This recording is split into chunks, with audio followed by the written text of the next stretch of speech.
State times सभी देखने वाले दर्शकों को मेरा नमस्कार।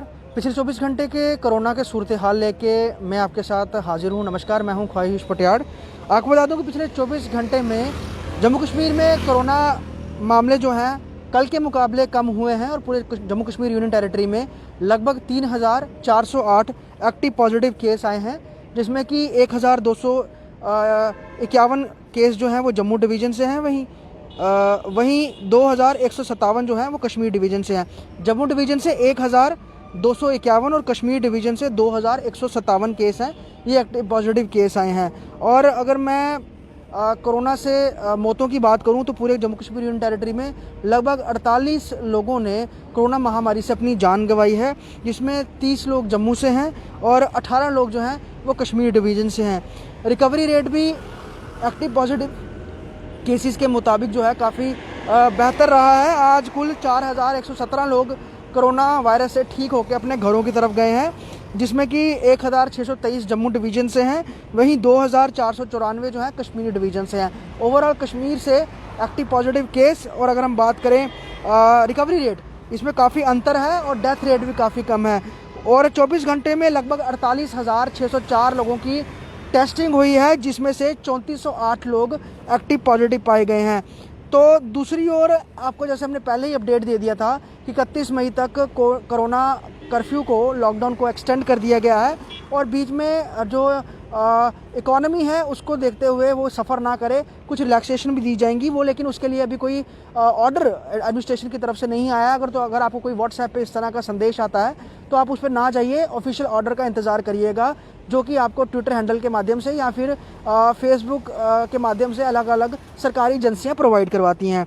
अगर डेथ्स की बात करूं, 10 मौतें गवर्नमेंट मेडिकल कॉलेज में हुई हैं जम्मू डिवीज़न में, और उसके अलावा लगभग 3 लोग जो हैं वो ब्रॉड डेड घर से जो हैं वो लाए गए हैं। उसके अलावा चाहे बात हो पुंछ की, राजौरी की, सतवारी की, रियासी की, यहाँ पर 1 से 2 मौतें इन जगहों में हुई हैं। वहीं कश्मीर की बात करें, चाहे श्रीनगर हो, पुलवामा हो, उसके अलावा बिजबहारा हो, बैमिना हो, तो कहीं 4, कहीं 1, कहीं 2 इस तरह की जो हैं डेथ जो हैं वो रिपोर्ट की गई हैं।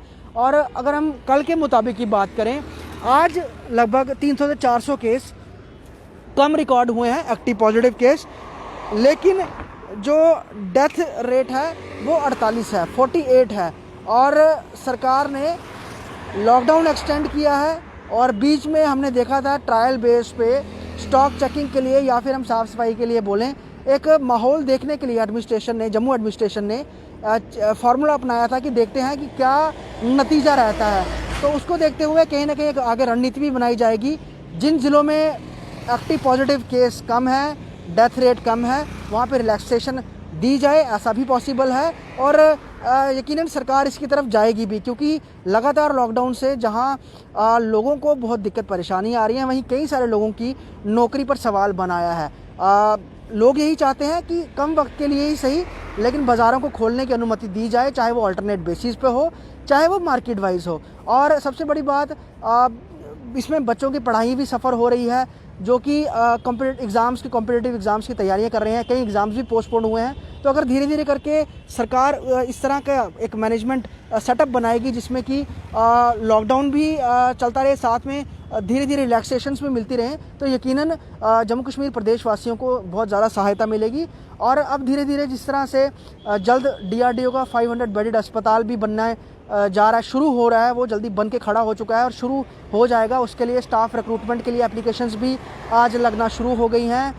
लोगों ने एप्लीकेशंस जो हैं वो लगाई हैं। और जो बाकी अस्पताल हैं वहाँ पे भी इंफ्रास्ट्रक्चर को लगातार दुरुस्त किया जा रहा है और जो भी कहीं कमियां हैं उस पर खास ध्यान दिया जा रहा है। उसके बावजूद कई जगह कंप्लेंट्स के मामले जो हैं सामने देखने को आते हैं, लेकिन प्रशासन इस समय इसी चीज़ को फोकस कर रहा है कि किस तरह से कोरोना के केसेस में कमी लाई जाए, जो डेथ रेट है वो कम किया जाए, और जो लोग घर में आइसोलेट हैं उनको तमाम दवाइयाँ, किट्स जो हैं वो प्रोवाइड करवाई जाएँ। हालांकि अगर हम जम्मू डिस्ट्रिक्ट की बात करें तो यहाँ पे एडमिनिस्ट्रेशन ने एक आंकड़ा रिलीज़ किया है जिसमें ये बताया गया है कि 45 प्लस एज की कैटेगरी के लोग लगभग 100% उनकी वैक्सीनेशन हो गई है।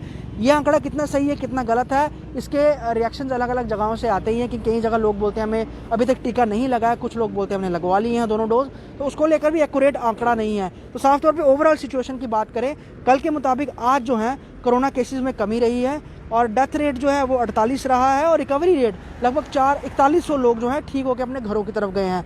बहरहाल अगर हम लोग इसी तरह जो SOPs का पालन करेंगे और ख्याल रखेंगे तो यकीनन दिन ब दिन केस कम आएंगे, क्योंकि ओवरऑल भारत में इस समय कोरोना के केसेस में कमी देखी जा रही है। हालांकि पूरे भारत के अगर हम डेथ टोल की बात करें वो आंकड़ा बढ़ता जा रहा है, लेकिन जो एक्टिव पॉजिटिव केस हैं वो नीचे आते जा रहे हैं। वहीं दूसरी ओर ब्लैक फंगस के मामले जो हैं वो बढ़ते जा रहे हैं। जम्मू में भी कल एक पुरुष की 40 वर्षीय उसकी मौत हो गई थी और कुछ और केस भी रिपोर्ट हुए हैं। हालांकि इसमें एडमिनिस्ट्रेशन खुल के नहीं बोल रहा है, लेकिन दवाइयों की कमी की वजह से ब्लैक फंगस से जुड़े हुए मरीज़ इस समय हाई रिस्क पर हैं।